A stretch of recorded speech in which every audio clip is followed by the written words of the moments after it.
సహోదరి ప్రియమైన సహోదరుడా అందరికీ ప్రైజ్ ది లార్డ్. యోవేలు 2వ అధ్యాయం 23వ వచనం. ఆయన తొలకరి వర్షమును మీకు అనుగ్రహించును. ఎంత మంచి వాగ్దానమో చూడండి. హల్లెలూయా. రిజస్ హిడ్ your lord your god for he has given early rain for your vindication. ఆయన మీకు తొలకరి వర్షము అనుగ్రహించు అంటున్నాడు. యోవేలు 22-23 వచనాలు ఈ వాగ్దానం ఎత్తి ప్రార్థన చేయవచ్చు. ఏమని, ఏంటి? తొలకరి ప్రభువా, తొలకరి వర్షము అని మీరు అడగవచ్చు. తొలకరి వర్షము అంటే ఇప్పుడు వచ్చే వర్షాలు అని కూడా. జూన్ జూలైలో వచ్చిన వాటిని తొలకరి వర్షము అంటారు. మరి పంట కోసే ముందు ఒక వర్షము వస్తుంది, దాన్ని కడవరి వర్షము అంటారు. తొలకరి వర్షము అని ఆత్మీయ విషయాల్లో మనం గుర్తిస్తే సంఘము ప్రారంభించబడినప్పుడు దట్ దేవ చర్చి ఫామ్ ఆఫర్ రూమ్లో వారందరూ ప్రార్థిస్తూ ఉంటారు. 120 మంది యెరూషలేములు ప్రార్థిస్తూ పరిశుద్ధాత్మ వారి మీదకి బలంగా దిగి వచ్చింది. ఆత్మ రాకముందు పేతురు అబద్ధం ఆడాడు 3 సార్లు. యేసుని ఎరగను అని పిరికివాడిగా ఉన్నాడు. ఆ ఆత్మ పరిశుద్ధాత్మ పొందకముందు తోమ అనుమానంతో ఉన్నాడు. అనుమానం ఆ పరిశుద్ధాత్మ వారి మీదకి రాకముందు యాకోబు చాలా కోపిష్టి, యోహాను కూడా కోపం కలిగిన వాడు, బలహీనుడు. వాళ్ళ మీదకి బలపరిచింది పరిశుద్ధ ఆత్మ. ఆ తొలకరి వర్షం ఆ అనుభవాన్ని పొందారు కాబట్టి మొదట సంఘం ప్రారంభించబడింది. ఆ మొదటి సంఘమే అది సంఘముగా అపోస్తల కార్యంలో మనకు కనిపిస్తుంది. అపోస్తులు 2వ అధ్యాయంలో నుండి తొలకరి వర్షము, కలవరి వర్షము అనే వంటిది ఊరికే రాలేదు. ఈ భౌతికమైనది నాచురల్ వర్షాలు గురించి మాట్లాడడం లేదు, ఆత్మీయ సంబంధమైన వంటి గురించి మాట్లాడుతున్నాడు. మీరు ఒక విషయం చదివారా? పరిశుద్ధ గ్రంథము ఎజెకియేలు గ్రంథంలో అంటాడు, దీవెనకరమైన వర్షము వారిని నా పర్వతములు చుట్టుపట్ల స్థలములను దీవెనకరముగా చేయుదును. ఋతువుల ప్రకారం వర్షము కురిపించెదను. దీవెనకరమైన వర్షము కురియును.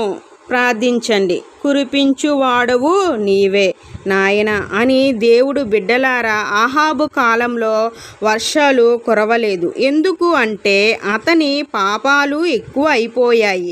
యెజెబెలు ఆహాబు చేసిన పాపాలు వలన మళ్ళా ఏలియా ప్రార్థించగా దేవుడు కరుణించి క్షమించి మళ్ళీ వర్షాలు కురిపించాడు. అలాగే దీవెనకరమైన వర్షాలు రావాలని ఆశ ఉంటే చాలదు, క్షమించు ప్రభువా అని ప్రార్థిస్తూ ఉన్న ఇంటి మీదకి దీవెనకరమైన వర్షం వచ్చునుగాక. జీవితంలో ఎంతమంది అలసిపోయారు? ఆర్థికంగా, ఆత్మీయంగా, ఆరోగ్యపరంగా పలు విధాలుగా అలసిపోయారు ఉన్నారు.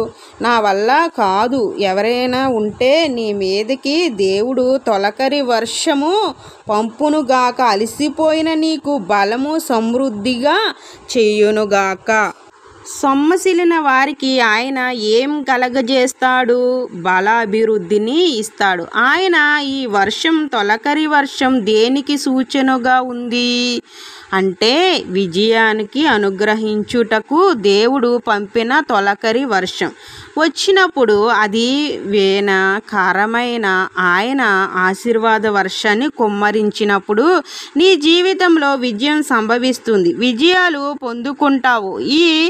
ఏదైనా అయితే నిన్ను అడుగుతుందో ఏ విషయం నువ్వు జయించలేకపోతున్నావో, ఏ విషయం వెనక్కి పెట్టి లాగివేస్తుందో, నువ్వు వర్ధిల్లకుండా నీ జీవితాన్ని ఆపివేస్తుందో అది తొలగిపోవును గాక.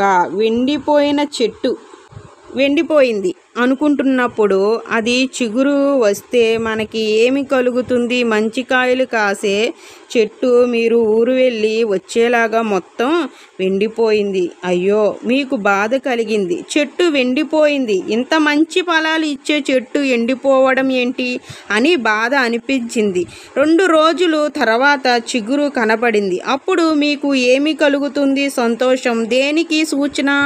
చిగురు కనపడింది అంటే దాని లోపల జీవం ఉంది. కొత్త చెట్టుగా మారబోతుంది, బలమైన చెట్టుగా మారబోతుంది, అది ఇంకా పైకి వస్తుంది. అలాగే అంతా వెండిపోయాను, నా బ్రతుకులో ఏమీ లేదు, జీవితం ఇంకా ముందుకు వెళ్ళదు, మా ఆర్థికంగా కానీ ఆత్మీయంగా కానీ మంచి రోజులు చూడలేను అనుకుంటున్నావా? ఎండిపోయాను అనుకుంటున్నావా? నీ జీవితంలో దేవుడు నూతన చిగురు పుట్టించునుగాక. చిగురు ప్రారంభం కాబోతుంది. ఈ రోజు నుండి ప్రారంభించబడాలి. ఈరోజు ప్రార్థన నుండి ప్రారంభించబడాలి. చిగురు పుట్టునుగాక. ప్రభువా దగ్గర ప్రార్థన చేద్దాం. ఈ వాగ్దానం ఎత్తి ప్రార్థించండి. ప్రభువా, భౌతికమైన న్యాచురల్ ఈ ప్రకృతి సంబంధమైన వర్షాలు గురించి నేను అడగట్లేదు, కానీ నా ఆత్మీయ సంబంధమైన వర్షం నాకు కావాలి. దీవెనకరమైన వర్షం నా ఇంటిపైన కుమ్మరించు ప్రభువా అని అందరం ప్రార్థన చేసుకుందాం. తొలకరి వర్షము, కలవరి వర్షము కొరకు ప్రార్థన చేద్దాం. తొలకరి వర్షం అనే దీవెన వర్షము దేవుడు మీ మీదకి పంపించునుగాక. ఏ కష్టంలో ఉన్నా, ఏ బాధలో ఉన్నా, ఎండిపోయిన చెట్టు వలె నీ జీవితం ఉన్నా చిగురించే రోజు రాబోతుంది. ఎండిపోయిన భూమి నీరు విడిచి భూమి ప్రాంతం ఎండాకాలంలో మీరు చూస్తూ ఉంటారు. పొలాలు అన్నీ ఎండిపోయి ఉంటాయి, కానీ జూన్ జూలైలో చక్కని వర్షాలు పడుతుండగా ఎండిపోయి ఎర్రగా కనపడి ప్రాంతం పచ్చగా ఉంటుంది. మీ జీవితం కూడా దేవుడు పంపించి వర్షం వలె ఉంటుంది. పచ్చని తనం, అభివృద్ధి, ఆశీర్వాదం చూసే రోజు వచ్చునుగాక. హల్లెలూయా.